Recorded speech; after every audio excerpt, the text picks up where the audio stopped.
Welcome to ચેતુસ kitchen. તો આજે આપણે બનાવીશું વેલાણિયા। એના માટે આપણે અહીંયા એક પૂરી એક બંચ આપણે મેથીનો લીધો છે। અહીંયા આપણે લીલા ધાણા લીધેલા છે। આપણે લીલા ધાણા સુધારીને લીધા છે અહીંયા। અને અહીંયા આપણે અડધા વાટકા જેટલો જાડો લોટ, જે આપણે ભાખરીનો લોટ છે એ ભાખરીનો લોટ લીધો છે। અને અહીંયા આપણે 1 વાટકા જેટલો બાજરાનો લોટ લીધો છે। 2 થી 3 ચમચી જેટલો ચણાનો લોટ લીધો છે, મીઠું અને 1 વાટકી નાની દહીં લીધું છે, અને 2 ચમચી જેટલી ખાંડ અને 2 ચમચી જેટલી આદુ મરચાંની પેસ્ટ, 1 ચમચી જેટલા આપણે સફેદ તલ, અને અહીંયા આપણે મીઠા સોડા લીધા છે। અને બાકી રેગ્યુલર મસાલાની અંદરથી જે મસાલાની જરૂર પડશે એનો ઉપયોગ કરશો આજે। તમે કઈ રીતે વેલણિયા બનાવો છો એ મને કમેન્ટ બોક્સમાં કમેન્ટ કરજો। મેથીને આપણે સરસ ધોઈને પાણીમાં રાખેલી છે। હવે આપણે આ પાણી બધું કાઢી લઈશું મેથીમાંથી। પહેલા આપણે ભાખરીનો લોટ લઈ લઈશું અને બાજરાનો લોટ લઈ લઈશું અને ચણાનો લોટ, આદુ મરચાંની પેસ્ટ, ખાંડ, આપણે મેથી ધોઈને રાખેલી એ પણ ઉમેરી દઈશું।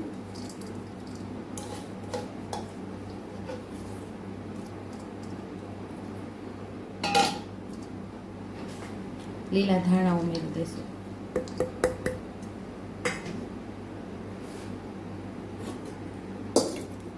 મસાલા કરશું।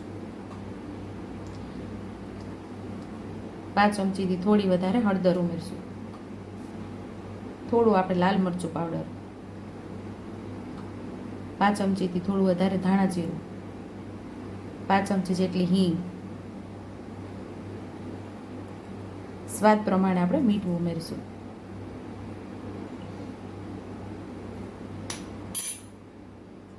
અહીં આપણે મીઠા સોડા ઉમેરશું।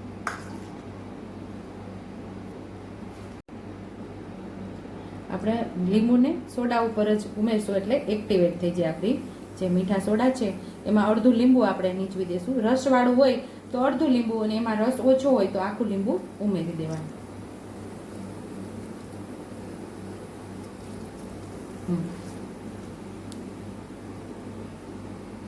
આપણે નાની 1 વાટકી દહીં લીધેલું એ પણ અહીંયા ઉમેરી દઈશું આપણે।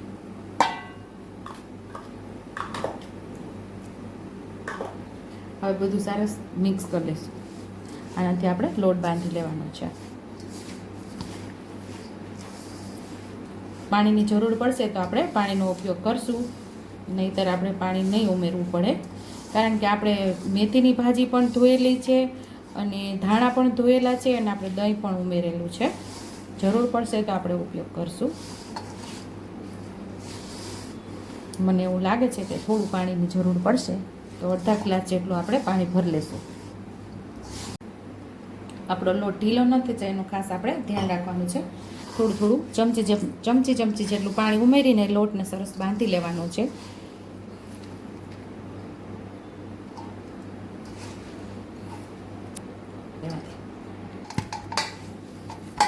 અહીંયા આપણે મસ્ત એવો લોટ બંધાઈ ગયો છે। જો આવો લોટ બાંધી લેવાનો, ઢીલો ન થવો જોઈએ, આવો સરસ લોટ આપણે બાંધેલો હોવો જોઈએ। તો લોટ અહીંયા આપણો બંધાઈ ગયો છે। તો હવે વેલણી આપણે તૈયાર કરી લઈશું। અહીંયા આપણે પાટલા ઉપર પણ તેલ લગાવી લીધું છે અને ડીશની અંદર પણ તેલ લગાવી લીધું છે। તો હવે આપણે વેલણીયાને તૈયાર કરશું। એક અવળો લુઓ લેશું,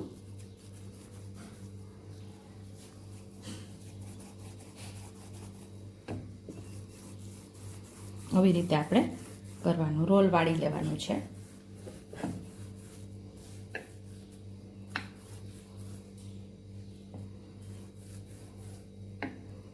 ડીશમાં રાખતા જશું આપણે આવી રીતે।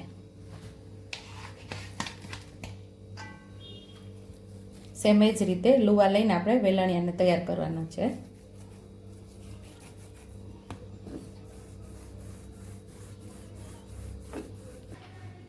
બધા વેલણિયાના વચ્ચે થોડી સ્પેસ રાખશું, એટલે કે થોડી જગ્યા રાખશું, એટલે ફૂલે તો એકાબીજાને અડી ન જાય, એટલે થોડી આપણે જગ્યા રાખેલી છે વચ્ચે।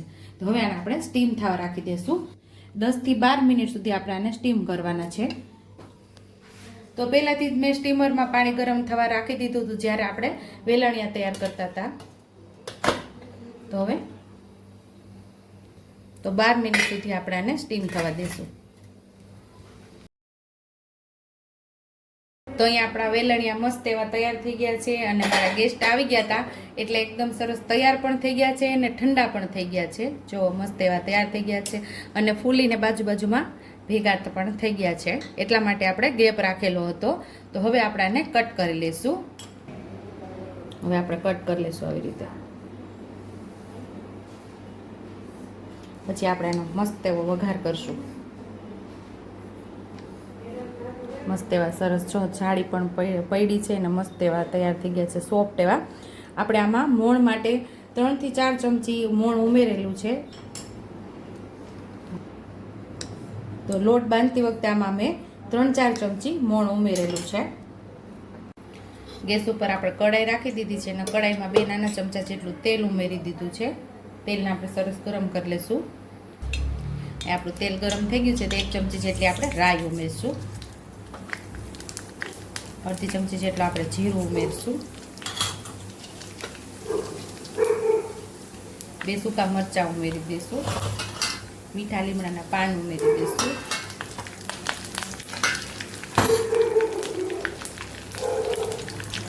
સફેદ તલ ઉમેરી દઈશું. ઢોકળા ઉમેરી દઈશું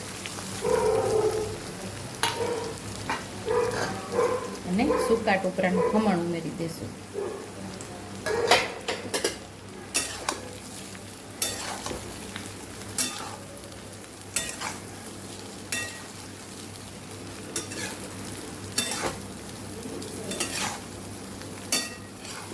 એકદમ સરસ આપણે સાતળી લેવાના છે વઘાર સાથે.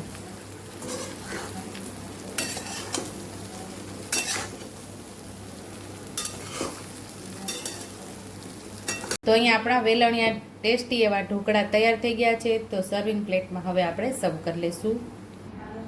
તો ટેસ્ટી એવા આપણા વેલણિયા તૈયાર છે. જો તમને મારી રેસીપી પસંદ આવી હોય તો મારી રેસીપીને લાઈક કરજો, શેર કરજો, સબસ્ક્રાઈબ કરજો, બેલ આઇકોનને દબાવતા ભૂલતા નહીં અને કમેન્ટ બોક્સમાં કમેન્ટ કરજો કે મારી રેસીપી કેવી લાગી. તો આવજો.